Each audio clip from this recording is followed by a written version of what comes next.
South Africa has a reputation globally for high corporate governance standards. Yes, yet recent news suggests otherwise, as respected names have been implicated in corrupt dealings. What has gone wrong in these companies? Will further regulation prevent this going forward? I spoke to Terrence Kommal. He's the CEO of the Medical Expert Consulting Group and a YPO member. South Africa has now hit the front page of the Wall Street Journal with the Gupta Gate scandal, implicating the McKinseys, the KPMGs and the other related companies, which to me is a fundamental problem, because it not just puts a smear on governance, but puts a smear on our country as a republic and Africa, because the world's probably looking back and saying, there we go, Africa again, and corruption-related matters, which is fundamentally frustrating. Well, we've got the private sector and we've got the public sector found wanting. KPMG has taken a few steps to let go of a few executives who were involved with the Gupta accounts. We know that a lot of companies here in South Africa have decided that they don't want to be using KPMG anymore as their auditors. But when you look at government, it doesn't seem like they're doing anything when it comes to whoever's responsible for some of the work that was done with KPMG and the likes of Trillion and the likes of McKinsey. Yes, I think the problem is the Minister of Finance has now put out a request to state-owned entities. There's been a resistance by a lot of the entities, from the information that I have, to even review those relationships, because the Minister says, go ahead and review your relationships. So he said the right thing. There seems to be a delayed action from the state side, but it brings us back again to the discussion of, when we talk governance, who are the stakeholders? Our stakeholders are not just the clients we serve. Our stakeholders as a country at large, particularly when we talk about corporates doing services for SOEs, and SOEs being the custodians and service providers of this country and the broader region, because a lot of these entities provide services, like the ESCOMs, like other government entities provide services. My fundamental problem, if we look at the principles of sustainability from King 4, is sustainability has now become self-preservation as opposed to stakeholder preservation. The long-term outlook is, will I become a director on another board if I speak up, as opposed to, will I sustain this entity and the country for what it should be? The few voices who have spoken out have now been red flagged as concerning directors, and I think that's the fundamental problem. You need directors, you need leaders, you need CEOs who are willing to stand up and say, I'm not going to run with an established board, I'm going to run with principles of good governance. And if that doesn't happen, we need to then go back to what we call the governing bodies, or the industry related bodies, and say, guys, we have a problem.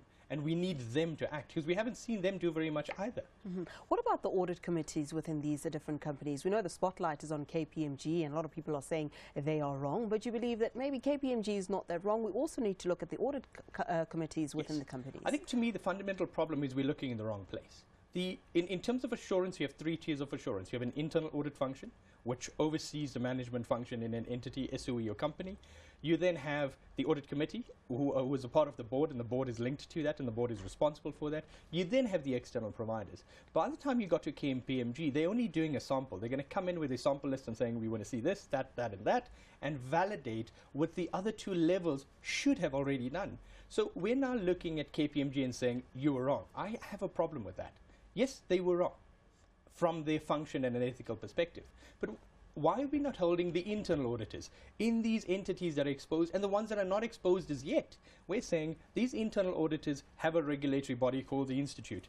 They belong to the Institutes of Directors. They belong to IRBA. They belong to a range of regulatory, self-regulatory, some statutory, some not bodies. But we haven't seen these bodies coming up and say, hold on, what are our people doing? Because they actually do this every day. Internal audit does things for 12 months. They do it every day. They are doing this assurance. The audit committee meets regularly and must assure that. By the time it gets to KPMG, these two functions should have done their job. But if they don't do their work, you then ask yourself, how competent are these CAs? How competent are these auditors? How competent are these internal assurance providers? Because they need to be investigated. So if it were ESCOM, using the example that's well known, who are those audit committee members? Who's that audit committee chair? They must be investigated from all the bodies they belong to in terms of an ethical and legal duties. You then go back to the internal audit team. Who are they? Then the executives. Don't fire them. Investigate their conduct. Because if you fire them, they'll get redeployed somewhere else, and they'll run another entity. But that doesn't solve the problem. The fundamental problem is a culture of lack of ethics and technical compliance. Because what I've seen in my experience with SOEs is their focus is on, will the auditor notice it, as opposed to, are we doing the right thing? If you go back to the audit committees, you say they're not being held accountable. So you bring up a really good point that there's a lot of focus on KPMG, but the internal auditors are not being held accountable, or the spotlight is not being shone on them. Why is that? Why do you think that the audit committees are being left alone at this stage? I particularly have a major concern when a lot of these audit committee members belong to corporates who provide services for other entities. And I'm not saying there's a corrupt relationship. I'm saying the risk is just too high in my personal perspective. These are known directors. These are people who are good standing in society and have a perception of good auras around them. But the challenge is, if those are the fundamental people who say, I sit in this SOE, but I audit all the other companies, but we know each other, it's too close for comfort. There needs to be some separation of saying, if you provide services for this industry, you cannot be sitting on those boards, because it just doesn't make sense. Because a lot of times, and that's been another concern of mine in the space, is when there's an inquiry, ministers, government, entities, private sector all say, let's do a forensic audit. But when they do a forensic audit, they call it auditor. The reality is an auditor is a financially trained person. Yes, they have some legalistic training. But when you get to interpretation of policy, you get to interpretation of law, you get into interpretation of compliance, that's not their core skills.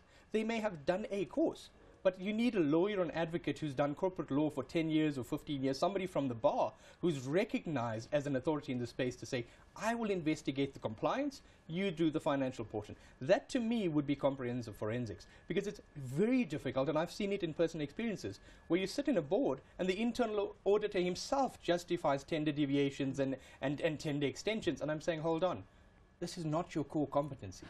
Do you think that further regulation could prevent all of this from going on? Yes and no.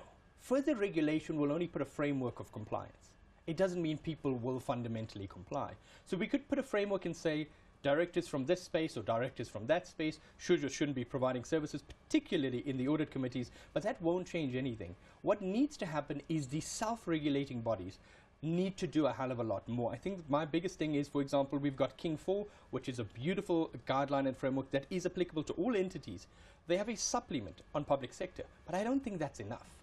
In my mind, because this is such a fundamental problem affecting the core of what our country and what our culture and ethics is in this country, I would suspect, and it's a suggestion from a learning experience, to the institutes of directors, the IRBAs, the internal audit associations, and all the other regulatory bodies, come forward and say, we want to make annual board appraisals compulsory, because then you'll validate what's going on. We want to review your board charters. Do you have too much power centralized to a chairperson? Do you have too much power centralized to an audit committee? Are the audit committee's findings being thoroughly interrogated at boards, or are audit committees, like in a lot of the practices, they come to the board and say, but we're the auditors, we looked at it, it's fine. And the rest of the board members are saying, well, it's not our core function.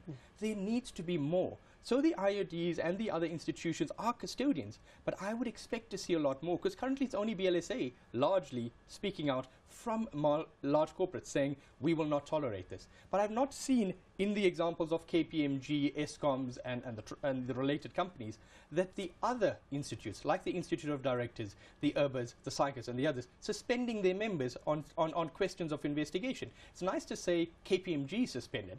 What happens to KPMG staff who now still belong to these institutions, but not just KPMG, all of the entities? And my personal perspective is we need to get all of these entities who provide this assurance and guideline and self-regulating functions becoming proactive rather than reactive and say, well, we're waiting for a complaint.